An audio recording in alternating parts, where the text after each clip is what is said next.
RBI के पूर्व governor वाई.वी. Reddy, जो तमाम पूर्व गवर्नर्स में शायद सबसे ज़्यादा लोकप्रिय लेखक हैं, कई किताबें लिख चुके हैं, उन्होंने अपनी आत्मकथा लिखी है। इसका नाम है एडवाइस एंड डिसेंट। और इस पर चर्चा करने के लिए हमारे साथ डॉक्टर रेड्डी खुद इस वक्त मौजूद हैं। एक बार फिर डॉक्टर रेड्डी, स्वागत है आपका सीएनबीसी आवाज़ पे। बहुत धन्यवाद। हमारे दर्शक आपसे परिचित हैं और सेंट्रल बैंकिंग से जुड़ी हुई बातें जिस तरह से आपने इतने सालों में हमारे दर्शकों को लगातार समझाई है, ये जो आपने किताब लिखी एडवाइस एंड डिसेंट, मतलब एक गवर्नर के तौर पे या एक ब्यूरोक्रेट के तौर पे आप सरकार को सलाह देते थे और कभी कभी आप विरोध भी व्यक्त करते थे, तो ये क्या एक बैलेंसिंग एक्ट था, हम कहेंगे कि ये जो पूरा आपका सफ़र था एक आईएएस के तौर पे या गवर्नर के तौर पे? पहले बिगिनिंग स्टेजेस वो काम करना है ना, वो कलेक्टर साहब बोलते हैं, सब कलेक्टर इम्प्लीमेंट करते हैं। वो एक्सपीरियंस ऐसा ही रहता है। जब सीनियर बन जाता हूँ तो एडवाइस ज़्यादा होता है पॉलिसी मेकर को, डायरेक्ट एडवाइस। और कभी कभी वो नहीं सुना, कोई लोग वो छोड़ देते, मैं नहीं छोड़ूंगा। डिस्कशन होने के बाद में बोलते रहूँगा ये अच्छा नहीं था, ये अच्छा नहीं था। So that's why I wanted to combine advice and decent.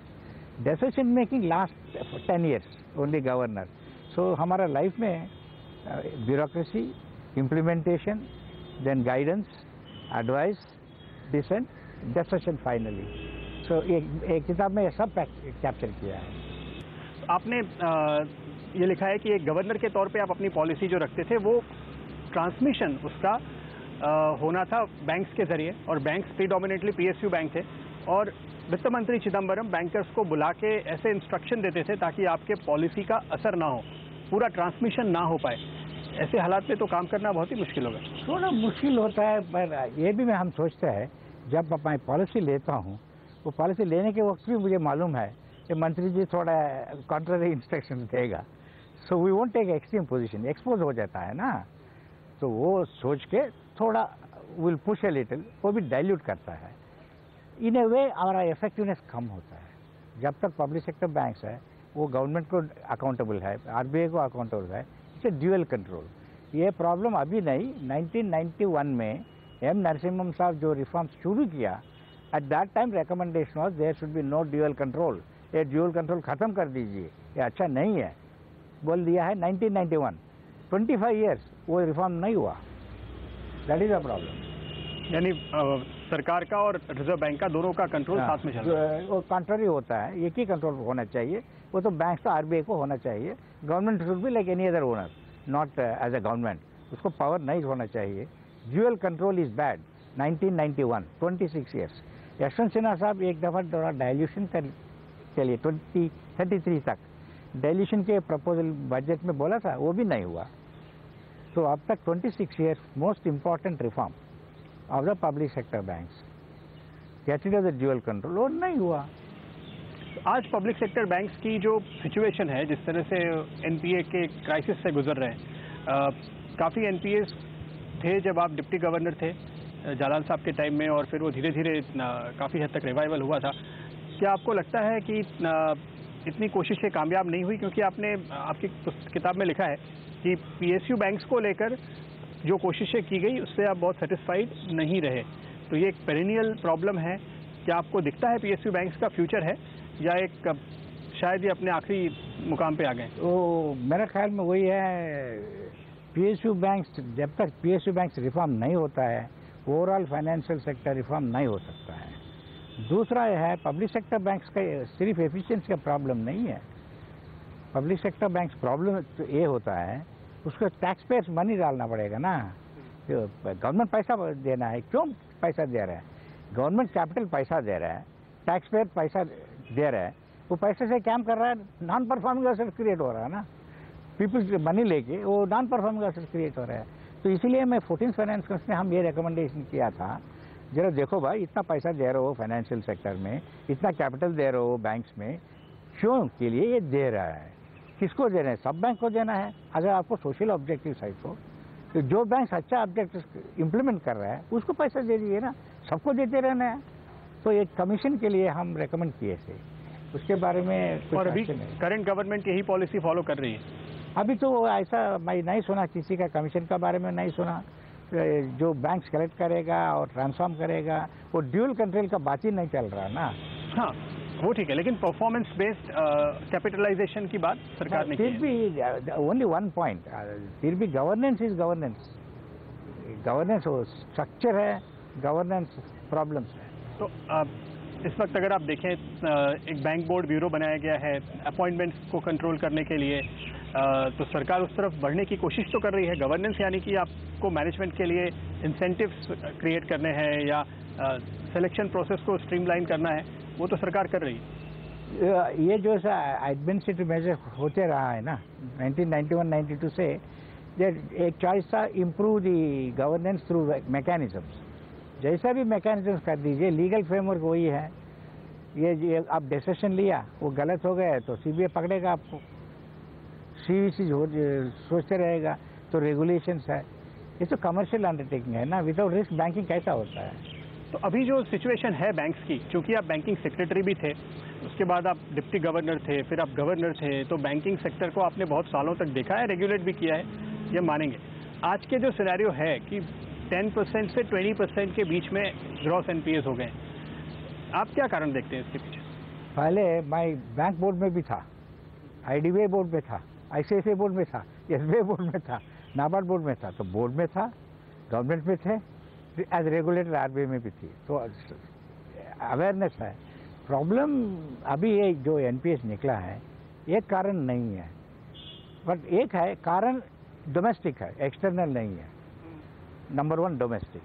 Second, ये कारण, ये इसमें एक कारण नहीं है, एक तो इकोनॉमिक एक्टिविटी कम नहीं है। इकोनॉमी इज ग्रोइंग एट 7% ना, 8-9 साल से 7%, 8% and average 78%। So economy is growing well. थोड़ा इंडिविजुअल सेक्टर्स हो सकता है, लाइक कोल और possible, that is not full explanation. जो बैंक्स दिया है, they are given lot particularly for infrastructure, तो एक्सपर्टाइज कम है। बैंक्स वर्किंग कैपिटल देने का उसको मालूम है, ये एक्सपर्टाइज कम है, वो सेकंड रीज़न है। थर्ड रीज़न जो है, फ्रॉड तो होती है, हो सकता है फ्रॉड भी। फोर्थ इज रिकग्निशन डिले हो सकता है।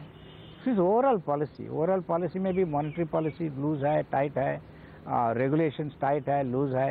एक ग्लोबल क्राइसिस के बाद इन मेनी कंट्रीज थोड़ा पॉलिसी मिक्स, कभी कभी इट वाज टू लूज। सो इसीलिए मेरा ख्याल में एनालाइज करना जो हुआ, एक्शन तो ले रहे हैं, एनालाइज करना पड़ेगा, शायद आरबीआई कर रहे हैं। तो आखिरी सवाल इस मुद्दे पे, आपको क्या लगता है? हमने देखा टेलीकॉम में जैसे कि बीएसएनएल और एमटीएनएल धीरे धीरे कंप्लीटली मार्जिनलाइज हो गए और अब टेलीकॉम में वो इम्पोर्टेंट प्लेयर नहीं रहे। क्या बैंकिंग में भी जल्द ही ऐसा वक्त आने वाला है कि प्राइवेट सेक्टर पूरी तरह टेक ओवर कर लेगा? मेरे ख्याल में 70%, अबव 70% थे, अभी I think it is below 60%। So gradually they will come down. Competitive strength नहीं है ना, private sector banks are expanding. So only decision government का ये है, अभी भेज दिए तो कुछ ना कुछ पैसा मिलेगा, इफ डिले वो पैसा भी नहीं मिलेगा। अभी तो क्या प्रपोजल है, एडिशनल कैपिटल देना है, so how more taxpayers money has to be given ना। so fundamentally think, but you have to think, पहले तो कंपनी बनना है, ये तो स्टैट्यूटरी कॉर्पोरेशन है, it is a statutory corporation directly run under the regulation. So मेरा ख्याल में ये प्रपोजल, माय सजेशन एक स्पीच में दिया था 2002 में।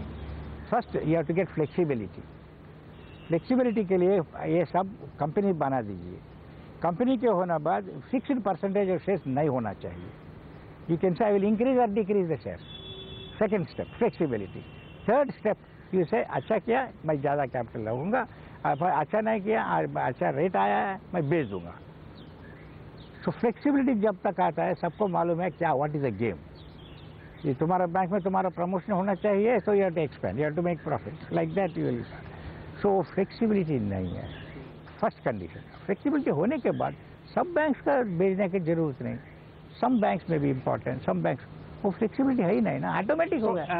एज एन इकोनॉमिस्ट और may be as an RBI governor आप कहेंगे कि प्राइवेटाइज करो, लेकिन आप जो दूसरा रोल प्ले करते थे, आप दिल्ली में बैठे होते, जहाँ भी हम बैठे हैं, एज अ सेक्रेटरी आपको लगता है आपको डिसीजन ले पाते या अब ले पाएंगे आज के ज़माने में? अगर नहीं, मैं सोल्यूशन प्राइवेटाइज नहीं बोल रहा हूँ ना, पहले क्या बोल रहा हूँ, फ्लेक्सिबिलिटी ले लो। जब तक फ्लेक्सिबिलिटी मिल गया एक थ्रेटन हो जाएगा। Public sector banks all employees will be told, अरे भाई देखो अच्छा काम नहीं किया मैं आपको कंपनी को भेज दूंगा। थोड़ा थ्रेट भी होता है ना। So what I am also efficiency improve करने का फ्लेक्सिबिलिटी चाहिए। All I am saying is acquire flexibility as a first step. मेरे ख्याल में एक दो इम्पोर्टेंट बैंक्स पब्लिक सेक्टर में होना चाहिए, वो एक दो, और 10-20% बिजनेस पब्लिक सेक्टर में होना चाहिए, क्योंकि वो इज वेरी सेंसिटिव सेक्टर। हमको इंसाइडर इंफॉर्मेशन होना चाहिए, even for the regulator it is important to have public sector. So if you ask me philosophically, I will say keep 1 or 2 important banks, give them flexibility, they are present, they are like full information about what is happening, और very sensitive matters handle करना है financial sector में, हमको वो मिल जाएगा। So I won't say 100% no public sector, no, there should be some public sector, but there should be have flexibility। जो अच्छा काम करता है वो सर्वाइव होना है। ओके, इस चर्चा को आगे बढ़ाएंगे पूर्व गवर्नर वाईवी रेड्डी के साथ, लेकिन एक छोटे से ब्रेक के बाद।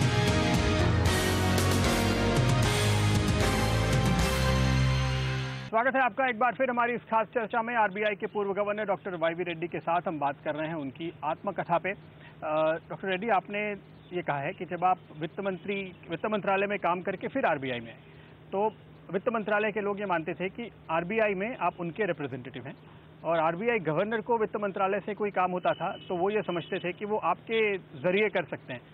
तो ये आपने एक तरीके से डिप्लोमेटिक रोल काफ़ी प्ले किया।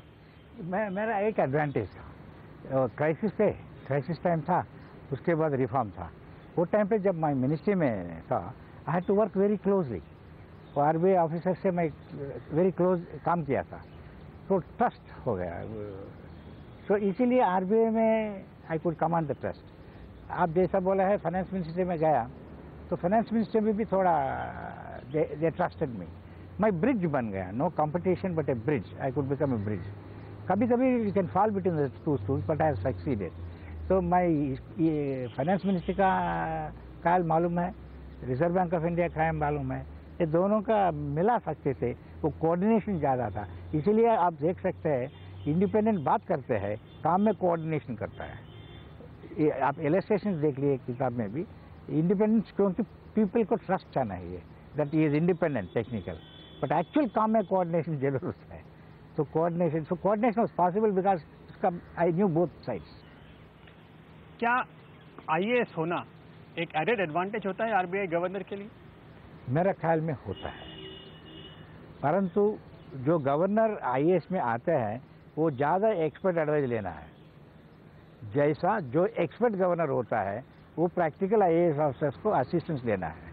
आप जरा देख लीजिए, रंगराजन गवर्नर थे। ये आपने जो बात की थोड़ी सी इंटरेस्टिंग है, मैं आपको रोकूंगा। एक्सपर्ट गवर्नर की आप बात कर रहे हैं, अभी गवर्नर पटेल हैं, वो आईएएस नहीं है, डॉक्टर राजन भी आईएएस नहीं थे, और इनफैक्ट इस दौरान आरबीआई में कोई भी आपके जैसा एक्स आईएएस भी नहीं है या आईएएस भी नहीं है।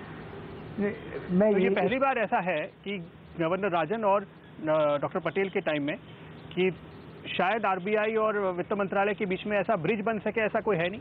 देखिए, जलान साहब एक्सपर्ट नहीं था, एक्सपर्ट एमिनेंट इकोनॉमिस्ट था जलान। रंगराजन एमिनेंट इकोनॉमिस्ट थे, रंगराजन के डिप्टी मैं था। तो जो एक्सपर्ट गवर्नर था, he was taking the assistance of an IAS officer ना। जैसा जलान साहब आईएएस एक्सपर्ट थे, मैं इकोनॉमिस्ट थे, आईएएस। मेरा ख्याल में कॉम्बिनेशन होना है, एक्सपर्टाइज एंड जर्नलिस्ट, कॉम्बिनेशन होना है। तो कॉम्बिनेशन चला है 10-20 साल। तो खास तौर पे राजन साहब के समय में, पिछले सालों में जो हमने देखा कि वित्त मंत्रालय और सरकार के बीच में टेंशन काफ़ी ज़्यादा हुआ, क्या इसकी वजह ये थी कि आरबीआई में कोई आईएएस नहीं था? मैं ऐसा नहीं बोल सकता हूँ।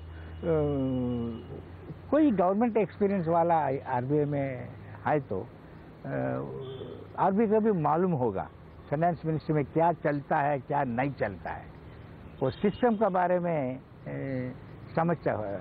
जैसा आप भी देख लीजिए, हमारा रिफॉर्म में कौन कौन थे? मनमोहन सिंह, जलान, मोंटे कार्लो वालिया, शंकराचार्य, वो सब एक्सपर्ट थे, बाहर थे। इधर आके 5 साल, 10 साल, 20 साल एक्सपीरियंस, सिस्टम का एक्सपीरियंस मिल गया है, तो इफेक्टिवनेस ज़्यादा होता है। Expertise from anywhere in the world होना है, हमारा सर्कमस्टेंसेस का बारे में एक्सपीरियंस होना है, देन इफेक्टिवनेस मिलता है। बिल्कुल सही बात है। अच्छा, एक मज़ेदार बात आपने लिखी है, ओपन माउथ ऑपरेशन। तो हम लोग OMO मतलब समझते हैं ओपन मार्केट ऑपरेशन। ये ओपन माउथ ऑपरेशन क्या रंगराजन साहब ने कहीं शुरू किया, उनकी स्ट्रेटेजी थी और आपने एग्जीक्यूट किया? हाँ, एग्जीक्यूट किया। First open mouth operation in our country was Goa speech. Open mouth operation is normally what they say is, वो मार्केट का सेंटिमेंट, हम एक्शन लेना है, जो एक्शन लेने के इंटेंशन बोल दिया तो सेम इफेक्ट हो सकता है, because markets want to make money, they don't want to, so it is influencing the market sentiment. बात से हमारा माइंड इन्फ्लुएंस कर सकता है, so that we started. Afterwards बहुत दफ़ा किया है।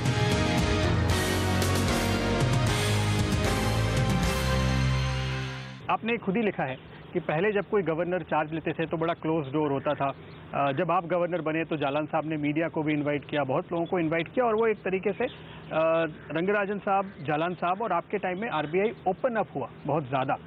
वो एंगेजमेंट पिछले कुछ सालों में धीरे धीरे फिर से कम होने लगा है। क्या आपको लगता है कि कम्युनिकेशन, लगातार बात करना रेलिवेंट लोगों के साथ, मीडिया के साथ और पब्लिक के साथ, ये RBI की, गवर्नर की मॉनेटरी पॉलिसी का एक अहम हिस्सा है? कम्युनिकेशन इम्पॉर्टेंट, इसमें शक कुछ नहीं है। कैसा करना है, गवर्नर बात करना है, ज़्यादा बात करना है, कम बात करना है, उस स्टाइल का बात है। I can not conclude, but communication ये होना चाहिए ना, बताना है लोगों को, मार्केट्स को, लोगों को एश्योरेंस देना है।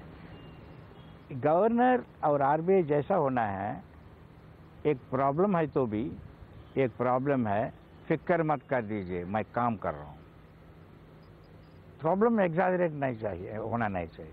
प्रॉब्लम है तो प्रॉब्लम नहीं बोलना है।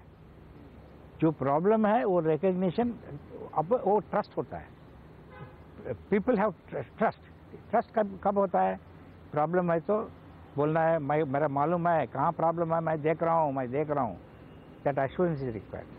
प्रॉब्लम एग्जैजरेट नहीं करना है। कभी कभी प्रॉब्लम आने के पहले एक्शन लेके देखो, वो प्रॉब्लम था, मैं एक्शन ले लिया।